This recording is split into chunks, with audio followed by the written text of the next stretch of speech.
absolutely gorgeous and beautiful. The waterfall in Sweden is absolutely gorgeous.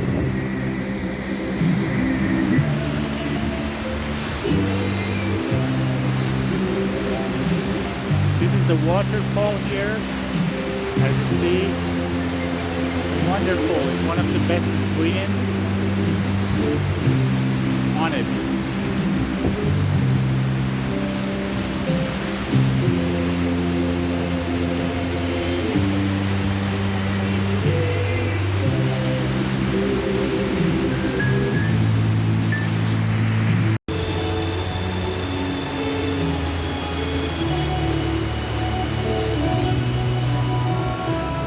Praise God. It's a beautiful waterfall here. It's full and snow.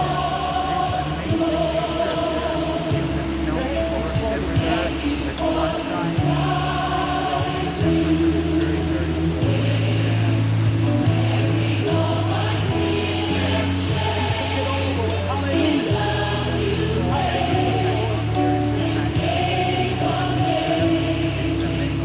God bless you all. From here to say you. Let's see how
is kind. For all your goodness, I will keep on singing.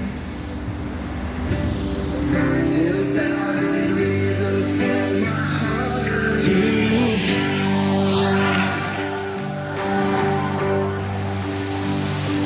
Bless the Lord, oh my soul, oh my soul. Worship His holy name.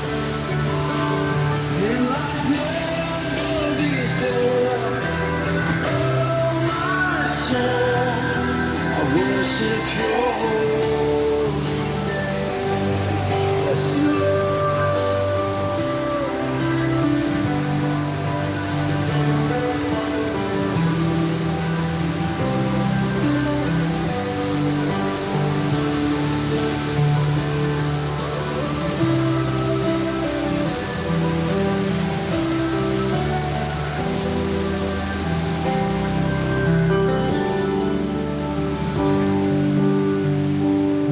and on that day when my strength is failing, the end draws near and my time has come.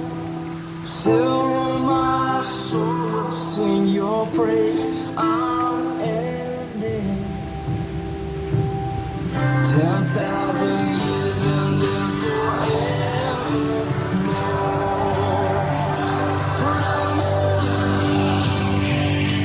bless the Lord, oh my soul, oh my soul. Worship His holy name. Sing like never before.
God bless you all. I'm here to tell you that I love you in the name of Jesus Christ, the Son of the living God. You have to remember, Jesus died on the cross, shed his blood. He was a completely innocent man. He was a sinless man, a righteous man of God. He has come to die for the sin of all the world. Bible says that his genealogy traces from the Adam. Paul the Apostle describes it as a second Adam. He's a life giver. The first Adam has brought the sins and the death to the mankind. We have been born into the sin, but when he has come, by the work that he has done on the cross of the Calvary as a priest for the eternal life, for all the human beings, he bought all the sins on the cross for himself, and he gave the life to us. The life that we live for Jesus Christ. We allow Jesus Christ to live in us by the Spirit of God, by the Spirit of Christ, by the Spirit who's speaking about the day of the coming of the judgment, that we have to be accountable regard to the things that we do. And also we have to receive Jesus Christ, because by receiving him and accepting him and working out our salvation in fear every day, we will be accountable to the judgment day. You know, the rapture is calling out or cutting up the saints in Jesus Christ. Those people who have been martyred and they have been died, or they have been accepted by the Christ, they will raise first and they will be cut up into the heavens. Jesus Christ, when he come back, he will looking for those people who are staying in the faith with him. So we have to be in the faith. We have to, when we have a temptation, we have to speak just as Jesus Christ has spoken the word to the devil. He says that man shall not live by the bread alone, but every word that has been proceeded by the mouth of God. We have to stand against that temptation in these trials that we are going through. And the Bible says the trial is good for our faith. You know, the Christian life is not always easy. The Christian life is not just about having a good life, to having a nice car, to having a nice luxurious houses, and we having an abundant life. The Christian life, sometimes we have to stand the devil, that things that they're throwing at us, to take the faith out of us, to destroy us, that we lose our eternity, to lose the life of righteousness. You know, the world that we are living in is in the hands of the devil. He's running out and is after the priests, after the families, after the life of children. Just a few days ago, we have seen how the people that they are insane, really. They just the man's putting a clothes, and he shaped himself to likeness the woman, and they having the kind of like a surgical body that is like a woman, and the man no one knows, and they just expose the children to sexual explicit things, you know, in the school. So the devil is trying to draw the attention to his agenda. You know, I'm not telling we should hate people, we should love people, we should deliver people, we should speak about Jesus Christ to the people, we should speak the word of God to the people by love, and they should have a right and to be protected, not being bullied. The people, we are all sinner before God. The Bible is offensive. No one to bully someone because they are living in the sin, but we have to stand by righteousness, by love, by wisdom against the things that the devil throw at us and the church. So, you know, sometimes also it's very important to say that when Jesus Christ come back to his church, he will not recognize his church, because many people, they fall out of the faith. There's a lot of agenda from the world. They're coming to the church. For example, homosexuality, for example. Church is open for every sin to be mended. We need all Dr. Jesus. We need to go to Jesus to receive our healing, to receive our deliverance, and to receive our protection, to receive unity with that. But you know what's happened if the church gives itself to the world? You know, you see the pulpit will be filled with the people that they are following the agenda, for example, of equality. There's no respect for the priesthood. So Jesus Christ has come to give us his spirit, that is order in the church, and that's a respect. You know, a few days ago I was in the church. Some people says, okay, because you are not part of our church, I will we don't know you. Well, they know me, but many people, they just trying to be in ignorance, and just because they want to sleep and be in ignorance, they reject the call of many people, individual, and they think like, because they have a nice arms, for example, in their t-shirt, and they are just like a history of the church, they can assault the individual's call, or the call of God on their call of God on the individual life, just because they are not part of their church.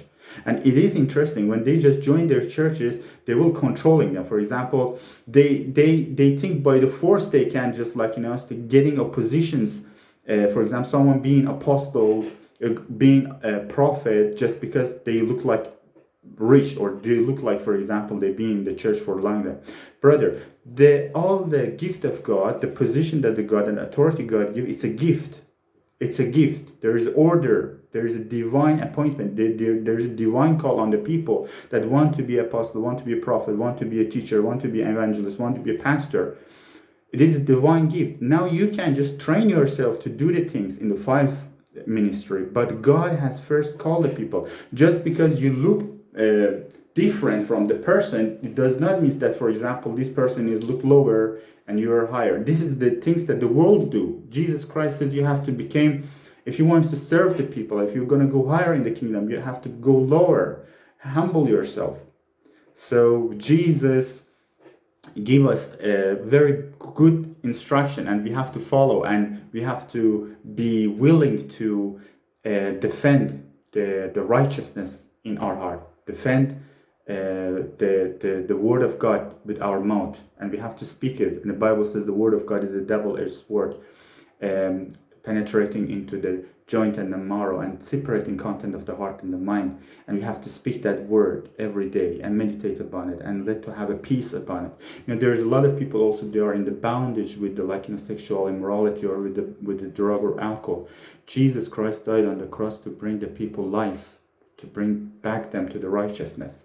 There's no way that you give your life to that distraction. You have to have your life to the grace of God, and to have a peace, and to have a sense of God into your life, to know you have assurance, even difficult, even full of challenges. But if you have Jesus Christ in you, then you are safe. God bless you. Your brother John is here for you, and I pray in the name of Jesus Christ that you will be trusting in God, and you will overshadow by the power of the name of the Lord Jesus Christ, and you be full of grace. Hallelujah. Praise the name of Jesus Christ.